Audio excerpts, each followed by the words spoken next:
Hello, welcome to the Loney Show. I'm your host, John Loney. In this episode, no regulars, because reasons, once again. As for our guest, she's from Loretto, Ontario, Canada, and she is an author. What kind of author? Well, we're about to find out. Ladies and gentlemen, I give you Angela Van Bremen. Well, hello there, and thank you for such a lovely and warm introduction. I appreciate that. You're welcome. So, how's life? Life is good. There's still the tail end of summer weather here, so I'm a summer weather person. So I'm rather happy that the temperatures are nice today and the sun is shining. The last few days we had a bit of rain, but it's back to nicer weather. And I'm trying to soak it all up because in a few months it's going to be quite cold and wintry. Yes, absolutely. Is there anything you're currently working on or up to recently? Oh gosh, I am always busy with one project or another. I'm in the midst of working on my second book, which is called Revenge is Not Enough, which is a sequel to Past Life's Revenge. I'm also working on a book of poetry, which is being assembled. It's really an accumulation of many years of writing poetry, and I thought that it would be terrific to put it together as a poetry book. So I'm working on that. And I'm a director with Procyon Wildlife, which is a rehabilitation center. And they're located in Beaton, Ontario, which is not too far from where I live. We rehabilitate and rescue animals that have been orphaned or injured, and then we return them back to the wildlife, back to the wilds, when they are rehabilitated and healed. And so we're having our second annual fundraising gala, so I'm in the midst of working on that as well. So I am always busy, and there are always tons of projects on the go for me. Wow, impressive. What was life for you growing up? It was a lot of fun. I grew up in the country, and so for me, it was a lot different than city kids. There weren't really any kids my age that were living close by. You really had to be driven 5 or 6 miles in order to see someone your own age to play with. And so you develop a really strong imagination because you end up playing on your own. And when my younger sister was born, then of course we had each other. But really, it's a more solitary life. But it becomes a life when you're isolated that way, which is richer in the opportunities for imagination. I wonder if Yes, our so true. yes, I'm sorry I paused What because I was the thought largest thing you have ever seen? the largest thing I have ever seen. I suppose the CN Tower. And she kind of disconnected. No, actually, she really went off. She just exited because, wow, this is a first for the Lonely Show. Well, at least since switching over to Riverside. I'll be honest. From what I've heard about Riverside, it's one of a kind platform for recording podcast episodes, regardless of internet, cellular, or even satellite connection. I'm so terribly sorry. I lost internet connection with you. My sincere apologies. It's alright. So the last question I heard you ask me, what was the largest thing I had ever seen? And that I would have to say Yes. is probably the CN Tower. Wow. Yeah, I could agree to that. If someone wrote a book about you, what do you think its title would be? My goodness, what would its title be? I think the best title for me would be She Always Persevered. Wow. Oh yes, absolutely. Would you rather speak all languages or talk to animals? Well, I do love other languages, absolutely. However, if I had the opportunity to speak with animals, I think I would go for that one. Alright then, what was the last book you've read? The last book I read, gosh, I have so many books on the go all the time. I usually read several concurrently. So the last one that I read just recently was, my goodness, just one moment, I'll pull it up. I'm sorry, Peter, my mind is gone blank. I hope that you edit this out because I don't know.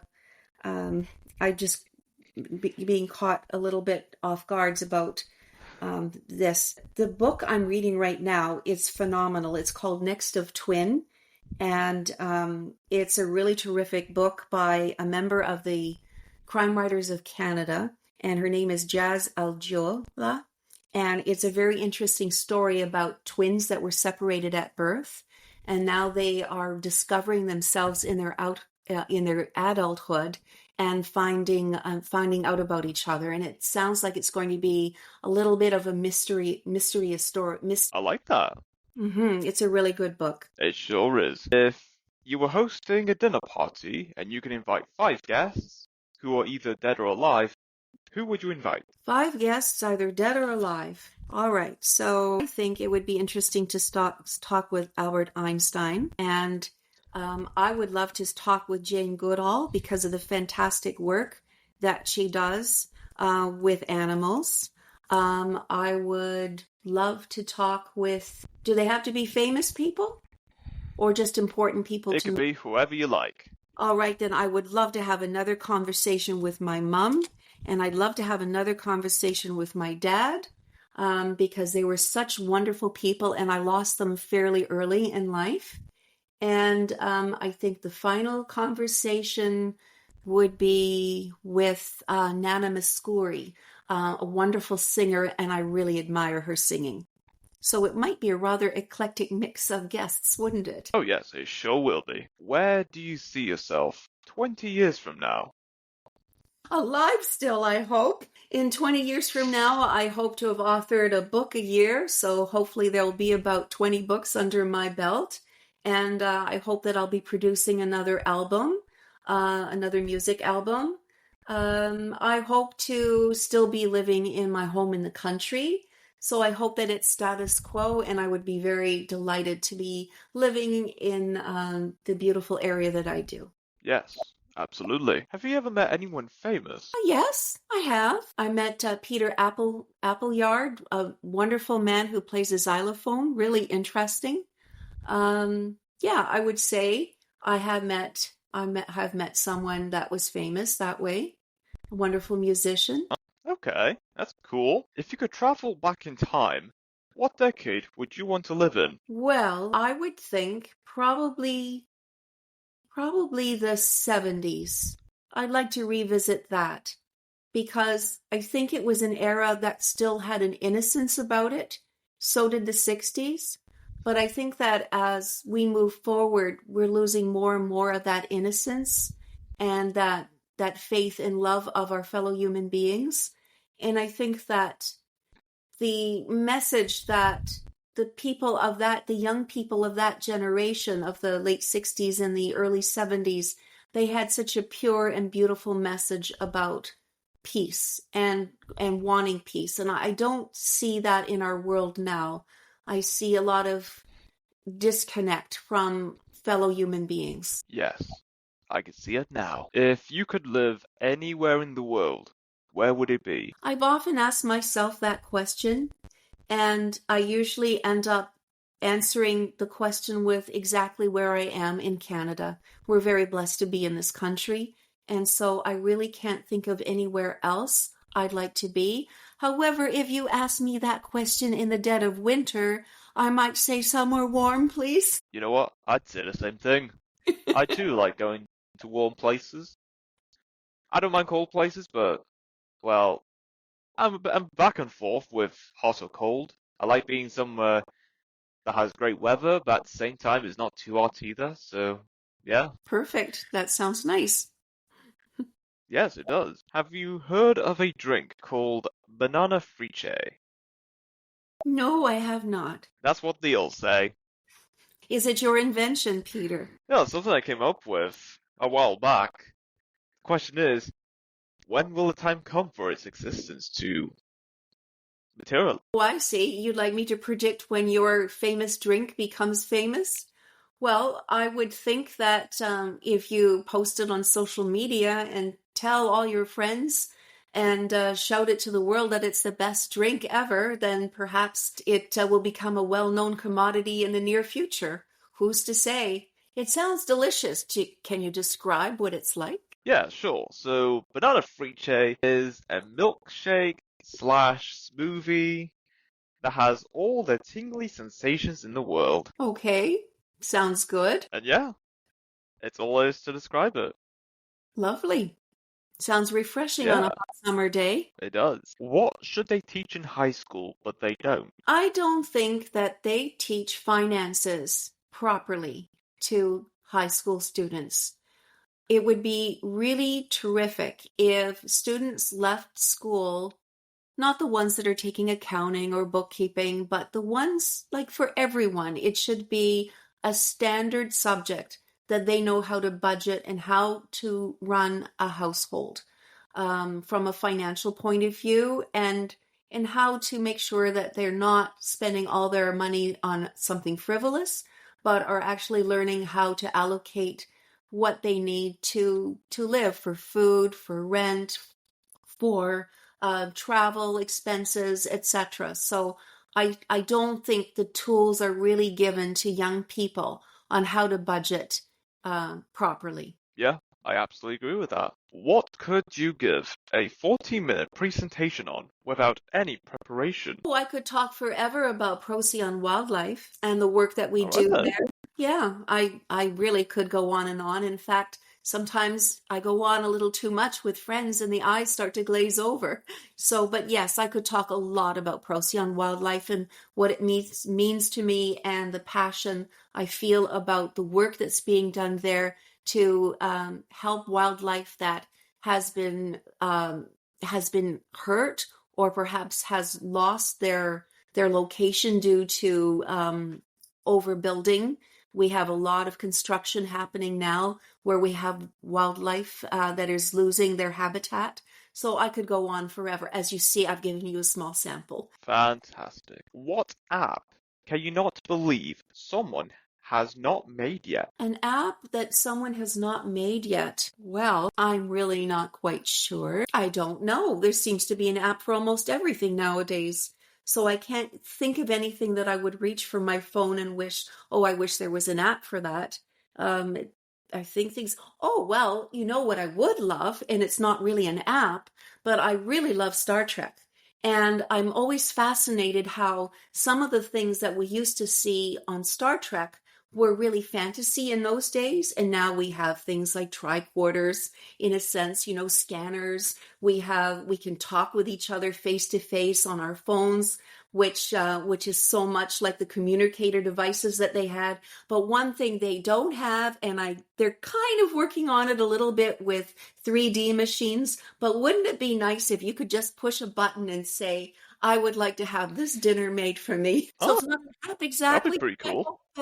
I hope that replicators could get to the point where they could make these perfect meals that would taste as if you'd made them yourself. That'd be pretty cool. Yes. Do you know a guy named Joe? Yes, I do. I would imagine most people know someone named Joe. Yes, I do too. Good. And I bet it's not the same Joe. Yes, thankfully. Although I have said it to other guests. I don't know why, but it is what it is.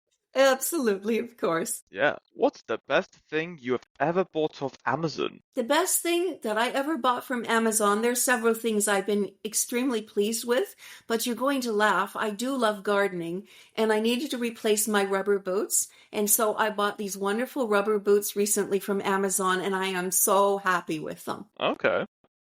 That's pretty useful. Yes, it is. Yes. I can see it now. Kind They're of. really But nice that's boots. just me. They're nice boots because they have this lovely flower pattern along the top, and they're green, but along the top they have this lovely floral pattern, so they could go quite nicely with my floral gloves. Yeah. Nice. What is something that needs to be modernized? What needs to be modernized? Well, I think mouse traps so that they don't hurt the animals, and at the same time, I know they have some like that, but if people don't check the traps, I think a better mouse trap, for heaven's sakes. Yeah, I actually agree to that. I also understand that people may not be comfortable with certain animals running around the house, but having something that doesn't harm them, but yet relocates them somewhere in nature to keep the balance in the world we live in, that would be pretty cool. Yes, it would indeed. Yeah. Where was the furthest you traveled to from where you're originally from? I think Greece. Nice. Actually, I think Peru is more accurate. Peru. Peru. Brilliant. Hmm. If your life was a meal, what kind of meal would that be? If my life was a meal, what would that meal be? Well, it would probably be a wonderful rice toffel. And I'm a vegetarian, so it would be one with nuts in it and the lovely nasi goreng rice. I think that's would be my favorite thing. Ah, brilliant. And delicious. Yes, that too. Hmm. What's the best way to travel? Well, it depends on what your destination is. So, how far do you mean? Like around the world, or do you mean from, locally? If it's locally, our choices being in the country here are by car, so that's really the best way. But I wish that there was more transit where we could do more traveling to the city. I live in the country, but more convenient ways of traveling by rail that would be more accessible. Because right now, if you want to travel by train, you have to drive quite a distance to get to the train station. So it would be nice to be able to travel by rail. I think that would be nice. Now, obviously, if it's Yes, somewhere in another country, then obviously the best way to travel is by plane. yes, I definitely agree to that. How did you spend your last birthday? Actually, that's interesting. That's just a couple of months ago. And so it was an interesting morning. First, we drove to a town in Alliston, Ontario, which is a bit north of where we live. And we dropped off some of my books, Past Life's Revenge, to the lady there. So she's going to be displaying my books in the storefront. And then we zipped back home because I had an interview with Alan Warren on the House of Mystery show. And he was so nice when he asked me, he said to me, "Is this really your birthday today?" And I said, "Yes, it is, because I really like your show." And so that is how I spent part of my birthday. And then after that interview was done, then what we did was we went out for dinner and celebrated my birthday that way, my husband and I. Oh, that's nice. Yeah. Yeah, fabulous. It was a fabulous day, actually. Not your typical birthday, but it was a lot of fun. Yep, it certainly beats staying at home all day. Yes, indeed. Yeah, if you can get an exotic pet, what would that be? Well, first of all, I never would get an exotic pet because I don't agree with the concept, but I know that you're asking hypothetically. So I love cats. So perhaps a jaguar, but honestly, I don't believe in owning exotic pets. It's absolutely wrong. These beautiful animals deserve to be in the wilderness. Yes, don't mess with nature. Don't Leave mess it as it is. Yeah, please them, leave them where they are. They belong in our beautiful ecosystem across the world, and they play a very important part just where they are, and they shouldn't be sitting in someone's house on a couch. I agree. What is your favorite holiday tradition? I love singing. So for me, if we're considering a holiday tradition like Christmas time, then for me, my favorite thing to do is to get a number of fellow singers together and to perform Christmas carols to bring the spirit of the holidays alive. So, for example, I'll be doing a concert on December 15th for a local community church and hall. It's an historic location. And so we raise a little bit of funds for people, from people so that they can maintain the hall and the church. But for me, it's a sense of community by drawing people in. And I can't think of a nicer time at Christmas time than to be singing for other people. Yes, indeed. Neither can I. Oh, that's lovely. Yes. Who was the last person you talked to? The last person I spoke with was my husband, just as I was heading over to have my interview with you. His name is Peter Ponsa. All right then, I can see that. Kind of. But it is what it is. Yes, well, he's the last person I spoke with. You were the next. Yeah, and here I am. And here you are. Yeah. Yeah. What kind of music do you often listen to? I love all sorts of music. I love smooth jazz, but I also love Celtic music. I love opera. But if I'm in the radio if I'm driving and have the radio on, I would tend to either listen to talk news radio or I will listen to smooth jazz. Smooth jazz is just so beautiful. Yes. It's the grooviest. Yeah, it's very relaxing. I love the intricacy in the music, and it's not as chaotic sounding as traditional jazz sometimes may be, but it's got a smoothness to it. It's rounded. It's lovely. It's probably my favorite music. Yes. I'm feeling the vibe. What is your favorite season? Summer, without a doubt. I knew it. I knew it'd be summer. Yes, I think because I'd mentioned a little bit about the seasons when we first started chatting, but absolutely it's summer. Just love not having to worry about wearing extra layers. I just love being free. I love the wind in my hair and the sun on my face. I'm a summer person through and through. Absolutely. If you had a song for every time you entered the room, what song would that be? Or would it be the same song or could it be a different song? It could be whatever song you like for whatever room you're entering. For whichever room I'm entering. I'm singing all the time, so there's always a different song floating in my head. And so that's a little bit tough to answer because it could depend on the day. But I would say that today it would probably be The Parting Glass, which is an Ed Sheeran song. He made that song famous. Oh yeah, I've heard of Ed Sheeran. Hmm. Would you sleep on the wall or sleep on the ceiling? On the wall or the ceiling? Well, I think Yeah, that if I had a choice, I would sleep on the ceiling as long as I could look down. And I think it would be really amazing because from the ceiling, from a wall, you would only be able to see three sides in the ceiling. However, if you're on the ceiling, I think that you would be able to see of a perspective of life. So you would have more of a view from all perspectives, like sort of more a 360-degree type of view. So if you translate that on how you could view life, I think looking at it from above and looking below, you could actually see a lot more of what's happening and maybe have a greater understanding of what's happening in this world. So from the ceiling, I could join Mary Poppins and such. yes, absolutely. And you have all the floor space too.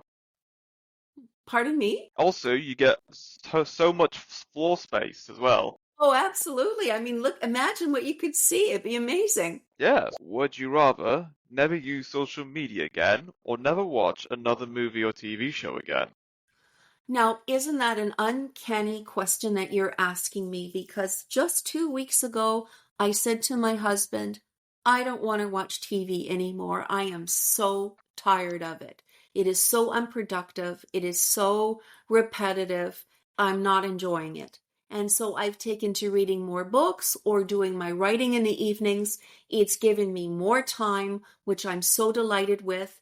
But I think with respect to social media, I would still stay in tune with that because it's a wonderful way of staying in touch with friends and colleagues. And so I would keep social media, but I would probably get rid of TV because I'm almost there now. I haven't watched it now for a couple of weeks. Don't miss it whatsoever. Fair enough, fair enough. Would you rather not be able to close open doors or not be able to open closed doors? I'm sorry. Would I rather not be able to open and close doors? Or I don't understand the question exactly, but I'm wondering if you are looking at it from a metaphorical point of view. Are you thinking like closing Yes, doors it's a on metaphor. people as a metaphor? Okay, so I would never want to close doors on anyone. I think that there's always something important that you've learned from someone. Now, it's possible that you may, at some point in your life, drift away because what you needed to learn from each other in this lifetime has been learned. But at the same time, I would never close a door on someone that truly wanted to stay in touch. Yeah, that's a good point. Are you a cat person or a dog person? Oh, I love cats. I mean, I love all animals. Don't misunderstand. I wouldn't be with Procyon Wildlife if I didn't. But for pets, I love cats. They are just absolutely wonderful. We have one who's 19 years old, and he is so smart, and he is he's just so intelligent and so intuitive about how you feel. I mean, dogs can be this way too, of course, but I really do gravitate toward cats. I find them such intelligent creatures. Yeah, I agree to that. How much time do you spend on the internet? Well, I suppose it's a fluid thing. I think nowadays it's not really a conscious thing that we spend time on the internet because our lives are so interrelated with what is online. I mean, the moment we look at something on our phones to look something up, we are on the internet. So I think that it's hard to measure that. I suppose, in the 90s when we were starting to get used to using the internet, I suppose it would have been different because then you could say I'm sitting at my desktop and I've been there 2 hours, 3 hours because I'm doing something related for work. But nowadays, I think it's more of a fluid thing. We go off and on our connectivity depending on what our needs are. But so I don't really know the answer to that because it's a fluid thing. But obviously, when I'm going for walks or when I'm sleeping or when I'm enjoying dinner with family and friends, the phones get put away because really you can't be plugged in all the time. That's ridiculous. But it's a different world than how it used to be. So I think it's more of a fluid thing. I think we flow in and out of using our devices depending on what our needs are. Yeah, I agree to that. And that is all we have for this episode. It's great having you on, Angela, talking about your work as an author, travels around the world, and many other things. It's been great. Thank you so much. It was really a delight to talk with you. You had very interesting and intriguing and unusual questions, but they were enjoyable and thought-provoking. So thank you so much. You're welcome. And until next time, stay tuned for more.